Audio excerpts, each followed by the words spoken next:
Licha Donisia. 7 niezamieszkałych wysepek. Wyglądają bajkowo i mają bajkowe pochodzenie.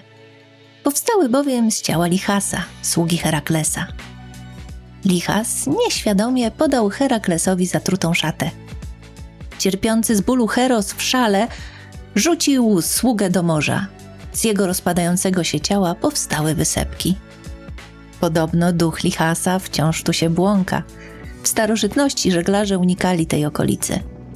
Nie posłuchała ostrzeżenia załoga betonowca.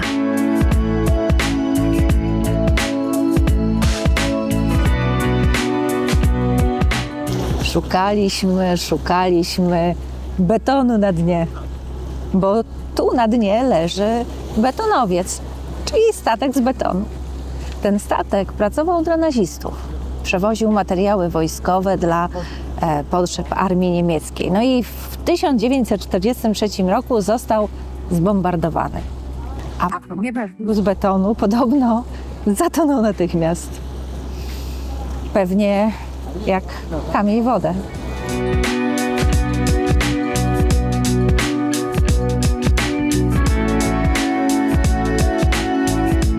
Stanęliśmy sobie na kotwicy, żeby coś przekąsić i ja uruchomiłem drona po to, żeby spróbować znaleźć ten statek, no ale nie udało mi się niestety. Może jakby było słońce, byłoby dużo lepiej. Także zaraz podpływamy z kotwicy, ale tutaj jest bardzo ciekawe zjawisko. Zresztą widać, że tu są płcizny naokoło, bo tutaj za mną widać, że jest pofalowane morze, a zaraz zatem za nim jest gładkie chyba, można powiedzieć.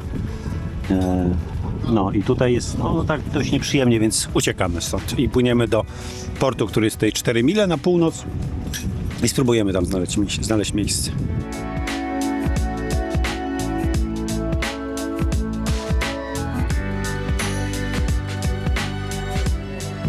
Pływamy teraz do portu Raches.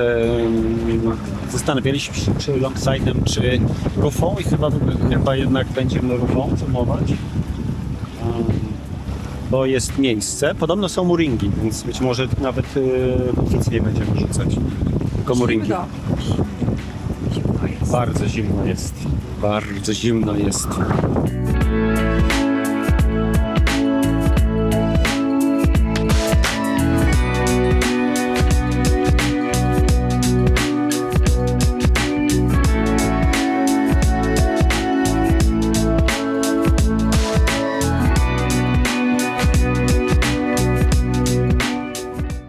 Pływamy już tydzień. Tomek z Dorotą obserwują, jak my tutaj działamy, więc chciałem teraz Tomka spytać tak na sucho, co byś zrobił, w jaki sposób byś wyszedł tutaj z tego portu, no bo mamy sytuację taką, jesteśmy tutaj zaraz przy samym wyjściu. Mamy tutaj zaraz bojkę, zaraz mamy keję betonową. Po prawej stronie z kolei mamy troszeczkę miejsca, ale z prawej strony dość silnie wieje wiatr, nie? Został na tej sumie. Na wiecznej. Tak, na wiecznej. Wyszły rodzaj tak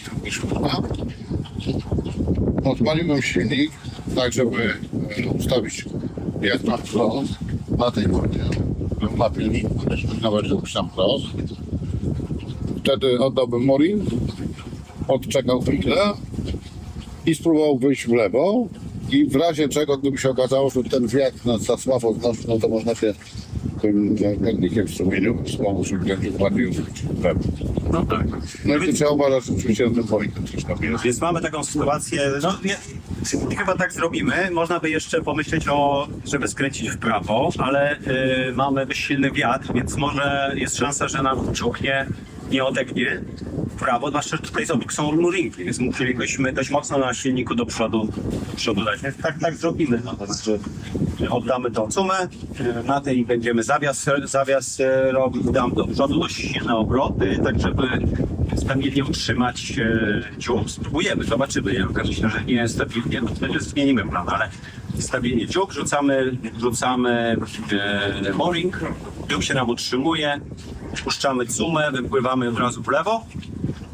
Wiatr nam powinien ciąg odbić po prostu w lewo, tak? Więc powinniśmy łatwo płynąć.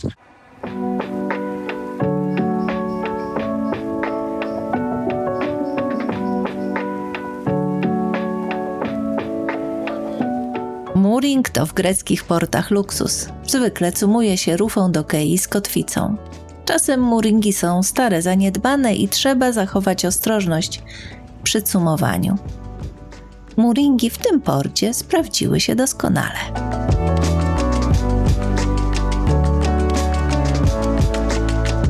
Ciągnięta jest? Tak. To szybko, bo może się kręcić.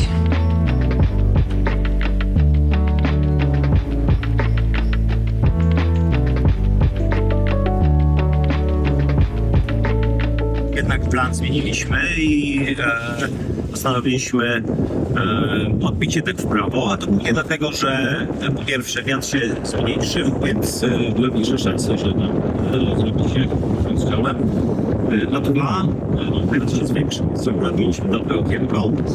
No dwa, no to jednak ten manewr w lewą stronę, prosto składanie się na kaję betonową jest ryzyko na pewno, także wolałem jednak w prawo. No i udało się i płynie, no, tak płyniemy.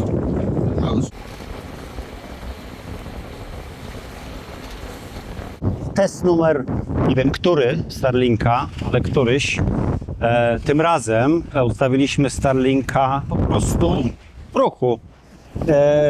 I no nie jest skierowany nigdzie. Po prostu jest przyczepiony tutaj na pokładzie. Abonament jest ten RV, czyli w zasadzie on obejmuje lądy plus kilkadziesiąt chyba nawet mil w morzu. No i działa Starlink bardzo ładnie. No, jest 200 kilkadziesiąt w dół. No oczywiście musimy dbać o to, żeby go nie zalało, ale podobno jest wodoodporny. Natomiast nie wiem, czy na sól morską. No nie będziemy, tego akurat nie będziemy testować, ale Starlink super działa na jachcie. Fajna rzecz.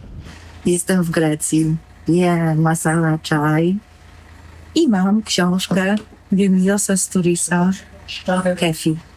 Jest o kuchni na Wyspach Greckich. Dużo przepisów, ale są i opowieści. Książka ma tytuł Kefi. Co to jest Kefi? Mówi się, że to słowo nieprzetłumaczalne. Kefi to stan ducha, bardzo pielęgnowany w Grecji. Stan uszczęśliwienia, zachwytu, rozanielenia, bo jest mi dobrze, bo jestem z ludźmi, bo biesiadujemy, mamy muzykę na żywo, taniec, jedzenie, bliskość. Mało kto jest nieczuły na smaki, na energię zabawy w dobrym towarzystwie i żaden, naprawdę żaden Grek. W stanie Kefi jest ten, kto opada na krzesło po tańcu, kto stuka się kieliszkiem wołając jamas, kto rzuca się w ramiona przyjaciela.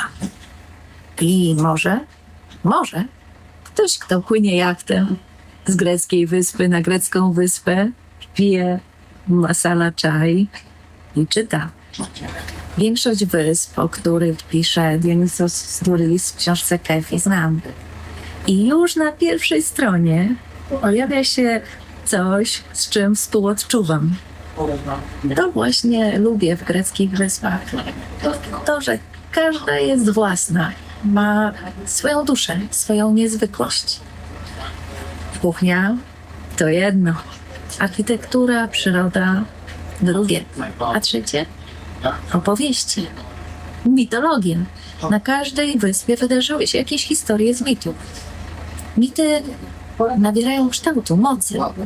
Przestają być bladymi, papierowymi opowieściami. Każda podróż to doświadczenie. Podróż po Wyspach Greckich to wspaniała lekcja.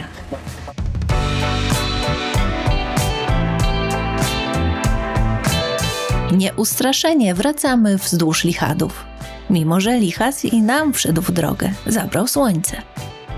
Podobno w szarówce trudniej docenić urodę wysp. Naprawdę, Lichasie?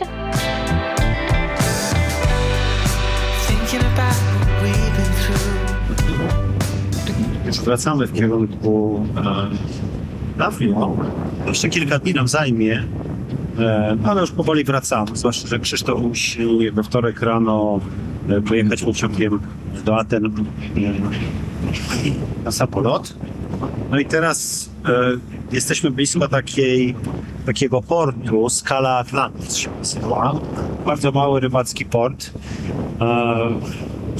No i trochę mamy wątpliwości, dlatego że jest fala, która się buduje. Port nie jest taki bardzo osłonięty morza, natomiast jest w zasadzie osłonięty trochę wyspą, która jest tutaj w okolicy.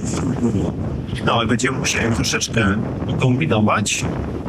Jeśli uda nam się w porcie zatrzymować, to wtedy myślę, że jeśli do kotwicy wiatr jest tak koło może 20 węzłów teraz, ale w nocy ma do 10-12 zejść, więc powinno być bez problemu z kotwicą, jeśli uda się w porcie. No, takie to rzeczy na szlaku się tak chłodno zrobiło już, no, na koniec października to już nie to.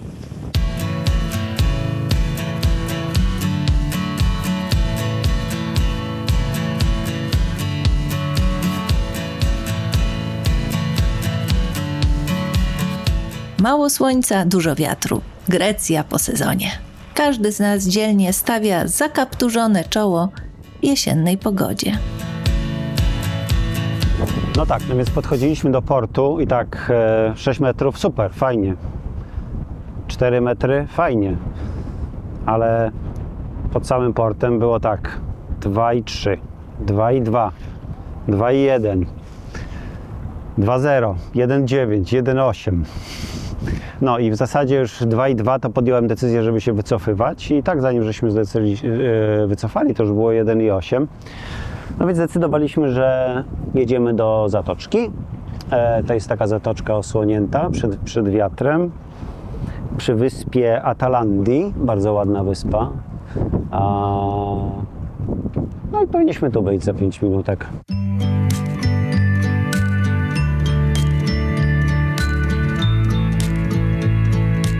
Nosimy kotwicę. Co ja widzę? Widzę garnek wiszący na kotwicy. Kiedyś jeszcze złapaliśmy na kotwicę majtki. Ale żeby skrzynię ze złotem, to nie. Grecja jest piękna zawsze, o każdej porze, przy każdej pogodzie, w każdym zakątku. I zawsze inspiruje. Nawet jeśli pojawia się nostalgia, bo czas już wracać.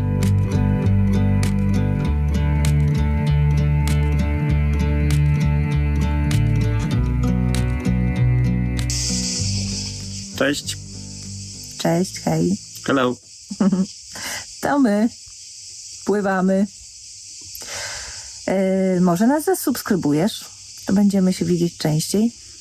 To nam bardzo pomoże. Dzięki. Dzięki.